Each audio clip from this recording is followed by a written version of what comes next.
దావీదు దగ్గర సాగిలపడి ఏం ఒప్పుకుంటుందంటే భర్త చేసిన తప్పును ఒప్పుకుంటుంది, క్షమించమని అడుగుతుంది.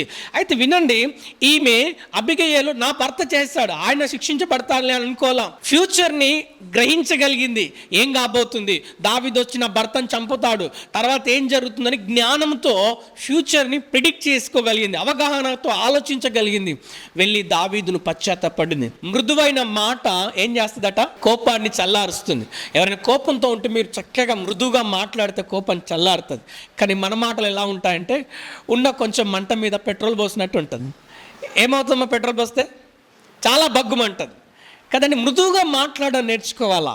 అయితే ఈ మృదువుగా మాట్లాడిన అబిగయలు ఆ ఒక దావీదుతో మాట్లాడుతుంటే దావీదు కరిగిపోయాడు. అబిగయలు జ్ఞానముతో దావీదుకు కావాల్సిన అతడు ఏమేమి అడిగాడో అవన్నీ సిద్ధపరచుకొని ఆహారాన్ని తీసుకెళ్ళి దావీదుకి ఇచ్చి, అయ్యా క్షమించుమని చెప్పి తగ్గింపు కలిగి క్షమాపణ కోరుకుందండి. ఆ జ్ఞానమే లేకపోయి ఉంటే ఆ రోజు నాబాలు చనిపోయేవాడు. ఎందుకు ఈ అబిగయలు జ్ఞాపకం చేస్తున్నానంటే ఆమె భర్తను కాపాడుకోవాల్సిన విధానంలో జ్ఞానం చూపించింది. ఈరోజు చాలామంది అనొచ్చు, అన్న భర్త మంచోడు కాదు, త్రాగుబోతు అనొచ్చు, ఇలా కొడతాడు అనొచ్చు, ఏమైనా ఎన్ని అయినా సమస్యలు ఉండొచ్చు. వినండి, దేవుడు నీకు జతపరిచాడంటే అతని మార్పు కొరకు మనం ఏం చేయాలా, ప్రయాసపడాల. నువ్వు చెప్పే సాకులు చాలా ఉండొచ్చు, ఎన్నైనా ఉండని, కానీ ప్రభు సన్నిధిలో ప్రాధేయపడి అడగాల, గోజాడాలా.